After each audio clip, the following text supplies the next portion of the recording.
ಮಾಧ್ಯಮ ಸಾಮ್ರಾಟವನ್ನೇ ನಿರ್ಮಾಣ ಮಾಡಿರುವಂತಹ ರಾಮೋಜಿರಾವ್ ಇನ್ನಿಲ್ಲ ಅನ್ನುವಂಥ ಸುದ್ದಿ ತಿಳಿದ ತಕ್ಷಣ ಗಣ್ಯಾತಿ ಗಣ್ಯರು ಕೂಡ ಸಂತಾಪವನ್ನು ಸೂಚಿಸಿದ್ದಾರೆ. ಅದೇ ರೀತಿಯಾಗಿ ಮಲ್ಲಿಕಾರ್ಜುನ ಖರ್ಗೆ ಅವರು ಕೂಡ ಸಂತಾಪವನ್ನು ಸೂಚಿಸಿರುವಂಥದ್ದು ಕೇವಲ ಮಾಧ್ಯಮದಲ್ಲಿ ಅಷ್ಟೇ ಸಾಧನೆ ಅಲ್ಲ, ಪ್ರತಿಯೊಂದು ಕ್ಷೇತ್ರದಲ್ಲಿ ಇವರ ಸಾಧನೆ ಇದೆ. ಖ್ಯಾತ ಚಲನಚಿತ್ರ ನಿರ್ಮಾಪಕ, ಮಾಧ್ಯಮ ಉದ್ಯಮಿ ಮತ್ತು ಶಿಕ್ಷಣ ತಜ್ಞ ಶ್ರೀ ರಾಮೋಜಿರಾವ್ ಅವರ ನಿಧನಕ್ಕೆ ನನ್ನ ತೀವ್ರ ಸಂತಾಪಗಳು. ಪದ್ಮವಿಭೂಷಣ ಪುರಸ್ಕೃತರಾದ ಅವರು ಭಾರತೀಯ ಮಾಧ್ಯಮವನ್ನು ಪರಿವರ್ತಿಸಿದ ದಾರ್ಶನಿಕರಾಗಿದ್ದರು ಮತ್ತು ಸಿನಿಮಾ ಮತ್ತು ಪತ್ರಿಕೋದ್ಯಮ ಕ್ಷೇತ್ರಕ್ಕೆ ಮಹತ್ವದ ಕೊಡುಗೆ ನೀಡಿದ್ದಾರೆ ಅಂತ ಎಕ್ಸ್ ಖಾತೆ ಮುಖಾಂತರ ಟ್ವೀಟ್ ಮುಖಾಂತರ ಸಂತಾಪವನ್ನು ಸೂಚಿಸಿದ್ದಾರೆ. ಮಾಧ್ಯಮ ರಂಗದ ಭೀಷ್ಮ ರಾಮೋಜಿರಾವ್ ಇನ್ನಿಲ್ಲ, 87 ಅಂದರೆ 87 ವರ್ಷ. ಕಾಂಗ್ರೆಸ್ ನಾಯಕ ಮಲ್ಲಿಕಾರ್ಜುನ ಖರ್ಗೆ ಸಂತಾಪವನ್ನು ಸೂಚಿಸಿರುವಂಥದ್ದು. ರಾಜಕೀಯ ಗಣ್ಯರು, ಸಿನಿಮಾ ನಟರು. ಸೊ ರಾಮೋಜಿರಾವ್ ಸಿನಿಮಾ ಪತ್ರಿಕೋದ್ಯಮ ಕ್ಷೇತ್ರಕ್ಕೆ ಸಿಕ್ಕಿರುವಂಥ ಕೊಡುಗೆ ತುಂಬಾ ಇದೆ. ಕೇವಲ ಮಾಧ್ಯಮದಲ್ಲಿ ಆಗಿರ್ಬೋದು ಅಥವಾ ರಾಜಕೀಯದಲ್ಲಿ ಅಷ್ಟೇ ಅಲ್ಲ, ಬೇರೆ ಬೇರೆ ಭಾಗದಲ್ಲಿ ಶಿಕ್ಷಣದಲ್ಲೂ ಕೂಡ, ಶಿಕ್ಷಣ ತಜ್ಞರಂತಲೂ ಕೂಡ ನಾವು ಕರಿತೀವಿ. ಚಲನಚಿತ್ರ ನಿರ್ಮಾಪಕರು ಅಂದರೆ ಸಂಪೂರ್ಣವಾಗಿ ಉದ್ಯಮದಲ್ಲಿ ತೊಡಗಿಸಿಕೊಂಡಿದ್ದರು. ನೂರಾರು ಜನರಿಗೆ ಕೆಲಸವನ್ನು ಕೊಟ್ಟಿದ್ದರು. ಪ್ರತಿಯೊಬ್ಬರಿಗೂ ಕೂಡ ಸ್ವಾತಂತ್ರ್ಯವಾಗಿ ಬಿಟ್ಟಿದ್ದರು. ಪ್ರತಿಯೊಬ್ಬರಿಗೂ ಸ್ವಾತಂತ್ರ್ಯವನ್ನು ಬಿಟ್ಟಿದ್ದು ಅಂದರೆ ಆ ಕೆಲಸ ಏನಿದೆಯೋ ಅದನ್ನು ಪರಿಪೂರ್ಣವಾಗಿ ನೀವೇನು ಮಾಡ್ತೀರೋ ಗೊತ್ತಿಲ್ಲ, ಒಟ್ಟಿನಲ್ಲಿ ನಿಮ್ಮ ಕೆಲಸವನ್ನು ನೀವು ಮಾಡಬೇಕು ಅಂಥೇಳಿ. ಅಂದರೆ ಒತ್ತಡ ಹಾಕುವಂಥದ್ದಾಗಿರ್ಬೋದು ಅಥವಾ ಹೋಗಿ ಹಿಂಗಿದೆ ಆ ಥರ ಸರ್ಚ್ ಮಾಡುವಂಥ ಏನು ಮಾಡ್ತಿರ್ಲಿಲ್ಲ. ಯಾಕಂದರೆ ಇವರು ಉದ್ಯಮದಲ್ಲಿ ನಿರತರಾಗಿದ್ದರು, ಸಾಕಷ್ಟು ಕೆಲಸ ಕಾರ್ಯಗಳಿತ್ತು. ಇದರ ಜೊತೆಗೆ ಉದ್ಯಮದ ಜೊತೆಗೆ ರಾಜಕೀಯದಲ್ಲೂ ಕೂಡ ಸಕ್ರಿಯರಾಗಿದ್ದರು. ರಾಜಕಾರಣಿಗಳ ಮಾರ್ಗದರ್ಶಕರು, ರಾಜಕಾರಣಿಗಳಿಗೆ ಮಾರ್ಗದರ್ಶನವನ್ನು ಕೂಡ ನೀಡ್ತಾ ಇದ್ದರು. ರಾಮೋಜಿ ಫಿಲ್ಮ್ ಸಿಟಿಗೆ ಪಾರ್ಥಿವ ಶರೀರ ರವಾನೆ ಆಗಿದೆ. ಅಂದರೆ ಸಾರ್ವಜನಿಕರಿಗೆ ಅಂತಿಮ ದರ್ಶನವನ್ನು ಪಡೆಯೋದಕ್ಕೆ ಅವಕಾಶವನ್ನು ಮಾಡಿಕೊಳ್ಳಲಾಗಿದೆ. ಇನ್ನು ನಮ್ಮ ಜೊತೆಗೆ ಹಿರಿಯ ಪತ್ರಕರ್ತರಾದ ಗೌರಿ ಶೆಟ್ಟಿ ಅವರಿದ್ದಾರೆ, ಸಂಪರ್ಕದಲ್ಲಿದ್ದಾರೆ. ಸರ್ ನಮಸ್ಕಾರ. ನಮಸ್ಕಾರ ಸರ್, ನೀವು ಕೂಡ ಹತ್ತಿರದಿಂದ ನೋಡಿದಿರಿ ರಾಮೋಜಿರಾವ್ ಅವರನ್ನ. ಸೊ ಇವರ ಸಾಧನೆ ನಿಜವಾಗ್ಲೂ ಕೂಡ ಇವರ ಸಾಧನೆ ಬಗ್ಗೆ ಮಾತನಾಡಬೇಕು ಅಂತಂದರೆ ಇಡೀ ದಿನ ಬೇಕಾಗತ್ತೆ. ಸರ್, ನೀವು ಕಂಡಿರುವಂಥ ರಾಮೋಜಿರಾವ್ ಸರ್.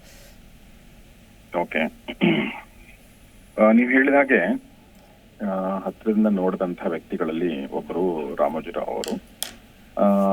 ನಾವು ಈ 2001 ಈ ಇಸ್ವಿನಲ್ಲಿ ETV ಜಾಬ್ ಹೋದಾಗ, ಅಂದ್ರೆ ನಮ್ಗೆ ಹೇಗೆ ಒಂದು ETV ಅನ್ನೋದು ನಮಗೆ ಜನ್ಮ ಕೊಡ್ತು ಅಂತಂದ್ರೆ, ಜನ್ಮ ಇನ್ ದ ಸೆನ್ಸ್ ಮರುಜನ್ಮ ಕೊಟ್ಟದ್ದು ETV. ನಾವು ಅಲ್ಲಿ ತನಕ ನಾನು ಜರ್ನಲಿಸಮ್ ಮಾಡಿರ್ಲಿಲ್ಲ, ನಾನು ಲೆಕ್ಚರರ್ ಆಗಿದ್ದೆ. ಅಂತ ಸಂದರ್ಭದಲ್ಲಿ ನನ್ನಂತ ನೂರಾರು ಜನರಿಗೆ ಅದು ಉದ್ಯೋಗ ಕೊಟ್ಟದ್ದು ಮಾತ್ರ ಅಲ್ಲ, ಮರು ಹುಟ್ಟು ಕೊಟ್ಟದ್ದು ರಾಮೋಜಿರಾವ್ ಅವರ ETV ಬಳಗ. ಸೊ ಅದು ನಮ್ಗೆ ಅವರು 3 ತಿಂಗಳಿಗೆ ಒಂದ್ಸಲ ಸಿಗ್ತಿದ್ರು ರಾಮೋಜಿರಾವ್ ಅವರು. ಅವಾಗ ಎಲ್ಲೋ ಒಂದ್ ಕಡೆ ಲಿಫ್ಟ್ ಅಲ್ಲೋ ಎಲ್ಲೋ ಒಂದ್ ಕಡೆ ಸಿಗ್ತಿದ್ರು ಬಿಟ್ರೆ, ಯಾಕಂದ್ರೆ ಅವ್ರಿಗೆ ETV ಹೊರತಾಗಿ 10 ಬಿಸ್ನೆಸ್ಗಳಿತ್ತು. ಪ್ರಿಯಾ ಉಪ್ಪಿನಕಾಯಿಯಿಂದ ಹಿಡ್ಕೊಂಡು, ಮಾರ್ಗದರ್ಶಿ ಚಿಟ್ ಫಂಡ್ಸ್ ಇಂದ ಹಿಡ್ಕೊಂಡು, ಈನಾಡು ಪೇಪರ್ ಇಂದ ಹಿಡ್ಕೊಂಡು, ರಾಮೋಜಿ ಫಿಲ್ಮ್ ಸಿಟಿಯಿಂದ ಹಿಡ್ಕೊಂಡು, ETV ಗ್ರೂಪ್ ಇಂದ ಹಿಡ್ಕೊಂಡು ಸುಮಾರು ಬಿಸ್ನೆಸ್ ಗಳನ್ನ ಅವ್ರು ನಡೆಸ್ತಾ ಇದ್ರು. ಒಬ್ಬ ನಿಜವಾದ ವಿಜನರಿ ಹೇಗಿರ್ಬೇಕು ಅನ್ನೋದಕ್ಕೆ ಒಂದು ಉದಾಹರಣೆ ಆಗಿ ರಾಮೋಜಿರಾವ್ ನಮ್ಮ ಎದುರುಗಡೆ ನಿಲ್ತಾರೆ ಅಂತ ನನಗನ್ಸುತ್ತೆ. ನಾನು ಹೇಳ್ದಂಗೆ ನಾವು ಹೈದರಾಬಾದ್ ಅಲ್ಲಿ ನಮ್ಗೆ ಯಾಕೆ ಜಾಬ್ ಸಿಕ್ತು ಆ ಟೈಮಲ್ಲಿ ಅಂದ್ರೆ, ಬೆಂಗಳೂರಿಂದ ಹೈದರಾಬಾದ್ಗೆ ಹೋಗಕ್ಕೆ ಇಷ್ಟಪಡ್ತಿರ್ಲಿಲ್ಲ ತುಂಬಾ ಜನ. ಸೊ ನನಗೆ ಮಾಧ್ಯಮದಲ್ಲಿ ಏನಾದ್ರು ಮಾಡ್ಬೇಕು ಅನ್ನೋದು ಒಂದು ಕನಸು ಯಾವಾಗ್ಲೂ ಇತ್ತು. ಹೀಗಾಗಿ ನಾನು ಹೋದಾಗ ಹಾಗೆ ನೋಡಿದ್ರೆ ನಾನು ಪತ್ರಿಕೋದ್ಯಮ ಬ್ಯಾಕ್ ಗ್ರೌಂಡ್ ಇರ್ಲಿಲ್ಲ, ಬಟ್ ನನ್ನ ಲ್ಯಾಂಗ್ವೇಜ್ ಸ್ವಲ್ಪ ಚೆನ್ನಾಗಿತ್ತು, ಆಮೇಲೆ ಕರೆಂಟ್ ಅಫೇರ್ಸ್ ಬಗ್ಗೆ ಸ್ವಲ್ಪ ನಾಲೆಜ್ ಇತ್ತು ಅಂತ ಹೇಳಿ ಅಲ್ಲಿ ಇರುವಂತ ಸೀನಿಯರ್ಸ್ ನಮಗೊಂದು ಅವಕಾಶ ಕೊಟ್ರು. ಶಿವಶಂಕರ್ ಸರ್, ಆಮೇಲೆ KVN ಸ್ವಾಮಿ ಸರ್, ಆಮೇಲೆ ನಮ್ಮ ಮಂಜುನಾಥ್ ಸರ್, ಆಮೇಲೆ SR ಅಂತ ಇವ್ರಿಗೆಲ್ಲ ಚೀಫ್ ಇದ್ರು ETV ಗ್ರೂಪ್ಗೆ. ಸೊ ಹಾಗೆ ನಾವು ನಮ್ಮ ಬದುಕನ್ನ ಕಟ್ಕೊಂಡಿದ್ದು. ಅಲ್ಲಿ ಒಂದು ವಿಶೇಷ ಅಂತಂದ್ರೆ, ETV ಅನ್ನೋದು ಒಂದು ಮಿನಿ ಭಾರತ ಇದ್ದಂಗೆ. ಎಲ್ಲ 11 ಭಾಷೆಯ ಚಾನೆಲ್ಗಳು ಒಂದೇ ಕಡೆ ವರ್ಕ್ ಮಾಡ್ತಿದ್ರು.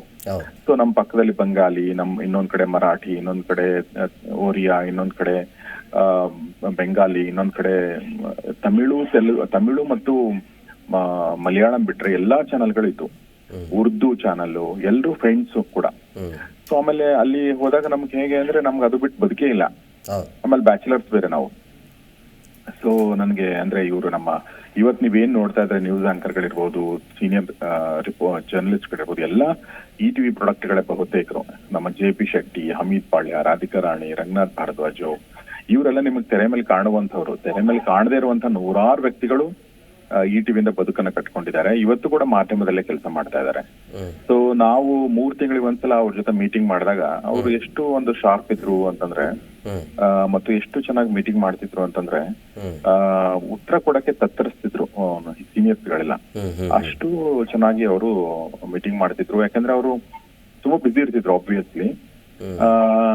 ಸೊ ನಿಜವಾಗ್ಲೂ ಈ ತರ ವ್ಯಕ್ತಿ ಶತಮಾನಕ್ಕೊಬ್ಬರೇ ಹುಟ್ಟೋದು ಅಂತ ನನಗನ್ಸುತ್ತೆ ಸರ್. ಈಗ ಎಂಪ್ಲಾಯಿಗಳನ್ನ ನೋಡಿಕೊಳ್ಳೋದಾಗಿರ್ಬೋದು, ಆ ಮಾತುಕತೆ ಅದು ಯಾವ ತರ ಇತ್ತು ಸರ್? ಅಂದ್ರೆ ನಗ್ನಗ್ತಾ ಮಾತಾಡ್ತಿದ್ರಾ ಎಲ್ಲರ ಜೊತೆ, ಹೇಗೆ ಅಂತೇಳಿ?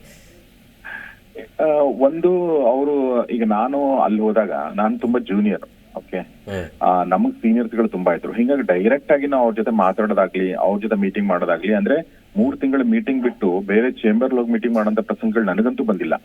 ನಮ್ಮ ಮಂಜುನಾಥ್ ಸರ್ಗೆ, ಸ್ವಾಮಿ ಸರ್ಗೆ, ಬಹುಶಃ ಶಿವಶಂಕರ್ ಸರ್ಗೆ, ಈ ತರದ ವ್ಯಕ್ತಿಗಳಿಗೆ ಇನ್ನೊಬ್ರಿಗೆ ಬಂದಿರಬಹುದು.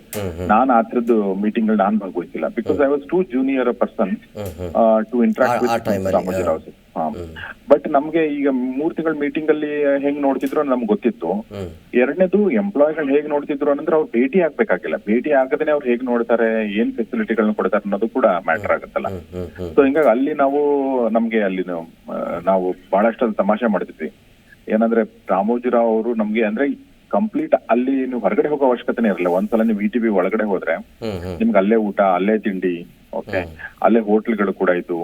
ಆಮೇಲೆ ಅಲ್ಲಿ ಏನ್ ಹೇಳಿ in the sense guest house ಗಳಿತ್ತು, ನೀವು ಅಲ್ಲೇ ಮಲ್ಕೋಬಹುದಾಗಿತ್ತು ಕಂಟಿನ್ಯೂ ಮಾಡಿದ್ರೆ ಶಿಫ್ಟ್ಗಳನ್ನ. ಹೀಗೆ ಎಲ್ಲವೂ ಅಲ್ಲಿತ್ತು. ಆಮೇಲೆ ಊಟ ನಾವು ಫಸ್ಟ್ ಟೈಮ್ ನಮ್ಗೆ ಇಡೀ ಒಂದು ಪ್ಯಾನ್ ಇಂಡಿಯಾ ಊಟ ಅಂದ್ರೆ ಏನು ಅನ್ನೋದು ಗೊತ್ತಾಗಿದ್ದು ಅಲ್ಲಿ ಹೋದ್ಮೇಲೆ. ಅಂದ್ರೆ ಎಲ್ಲಾ ಪ್ರಾಂತ್ಯದ ಊಟಗಳನ್ನ ಕೂಡ ಅವ್ರು ಅಲ್ಲಿ ತಂದು ಪಡಿಸ್ತಿದ್ರು. ಓಕೆ, ಊಟ ತುಂಬಾ ಚೆನ್ನಾಗಿರ್ತಿತ್ತು. ಅವಾಗ ನಮಗ್ ಅನಿಸ್ತಿರ್ಲಿಲ್ಲ, ಬಟ್ ಈಗ ಅನ್ಸುತ್ತೆ. So it was fantastic experience. ಒಂದ್ 5 ವರ್ಷ ನಾವಿದ್ದು ನಾವೆಲ್ಲ ಅಲ್ಲಿ ಕಲ್ಕೊಂಡ್ವಿ. ಅದ್ ಕಲ್ಕೊಳಕ್ ಒಂದು ಅವಕಾಶ ಸಿಗುವಂತ ತುಂಬಾ ಮುಖ್ಯ ಒಬ್ಬ ವ್ಯಕ್ತಿಗೆ ಕಲಿತ್ಕೊಳ್ಳಕ್ಕೆ. ಸೊ ಅಲ್ಲಿ ನಾನು ಒಂದು ಕಾಪಿ ಬರೆಯೋದ್ರಿಂದ ಹಿಡ್ಕೊಂಡು, ವಾಯ್ಸ್ ಓವರ್ ಕೊಡೋದ್ರಿಂದ ಹಿಡ್ಕೊಂಡು, ನ್ಯೂಸ್ ರೀಡಿಂಗ್ ಮಾಡೋದ್ರಿಂದ ಹಿಡ್ಕೊಂಡು ಎಲ್ಲವನ್ನೂ ಕಲ್ತದ್ದು, ಪ್ರಶ್ನೆ ಕೇಳೋದ್ರಿಂದ ಹಿಡ್ಕೊಂಡು ಎಲ್ಲವನ್ನೂ ಕಲ್ತದ್ದು ನಾವು ETV ಇಂದಾನೆ. ಸೊ ಇವತ್ತು ಏನಾದ್ರೂ ಒಂದ್ ಚಿಕ್ಕ ಪುಟ್ಟದಾಗ ಏನಾದ್ರು ಕೆಲಸ ಮಾಡಿದ್ವಿ, ಒಂದ್ ಸಾಧನೆ ಅಂತ ಯಾರಾದ್ರೂ ಗುರುತಿಸ್ತಾರೆ ಅಂದ್ರೆ it's because of ETV, it's because of Ramoji Rao sir. So ಹೀಗಾಗಿ ನನಗೆ ಇವತ್ತು ತುಂಬಾ ದುಃಖ ಆಗಿದೆ ಅವರು ಆಗಲಿಕ್ಕೆ. ಅವರು ಮತ್ತೊಂದ್ಸಲ ಬರ್ಲಿ, ವಾಪಸ್ಸು ಹುಟ್ಲಿ, ಕರ್ನಾಟಕದಲ್ಲಿ ಅವ್ರ ಜನ್ಮ ಆಗ್ಲಿ ಅಂತ ನಾನು ಹಾರೈಸ್ತೀನಿ. So it's very disheartening. Yes sir, thank you sir, Zee Kannada ನಿಮ್ಮ ಜೊತೆ ಮಾತನಾಡಿದ್ದಕ್ಕೆ. Thank you.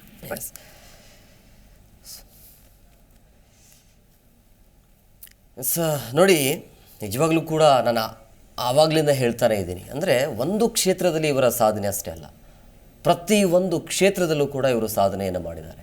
ಪ್ರತಿಯೊಂದು ಕ್ಷೇತ್ರದಲ್ಲಿ, ಕೇವಲ ಈ ಪತ್ರಿಕೋದ್ಯಮದಲ್ಲಿ ಅಷ್ಟೇ ಅಲ್ಲ, ಮಾಧ್ಯಮ ಲೋಕದಲ್ಲಿ ಅಷ್ಟೇ ಅಲ್ಲ, ಸಾಹಿತ್ಯ ಆಗಿರ್ಬೋದು, ಸಿನಿಮಾ, ಶಿಕ್ಷಣ ರಂಗಕ್ಕೆ ಅಪಾರ ಕೊಡುಗೆಯನ್ನು ಕೊಟ್ಟಿದ್ದಾರೆ. ಸಾವಿರಾರು ಜನರಿಗೆ ಅನ್ನವನ್ನು ನೀಡಿದ್ದಾರೆ. ಜಿ ಕನ್ನಡ ನ್ಯೂಸ್ ಈಗ ನಿಮ್ಮ ಮನೆಯಲ್ಲೇ ನೋಡಿ. ಎಲ್ಲ ಕೇಬಲ್ಗಳಲ್ಲಿ ಈಗ ಲಭ್ಯ. Sun Direct 292, Jio TV 1334, U digital 162, city cable 51, GTPL 17, Abhishek cables 821, rock line telecommunication 51, Shri Basaveshwara number 60, Vinayaka digital number 53, in digital number 896ರಲ್ಲಿ. ನಿಮ್ಮಿಸ್ತದ ಜಿ ಕನ್ನಡ ನ್ಯೂಸ್ ನೋಡಿ ಆನಂದಿಸಿ.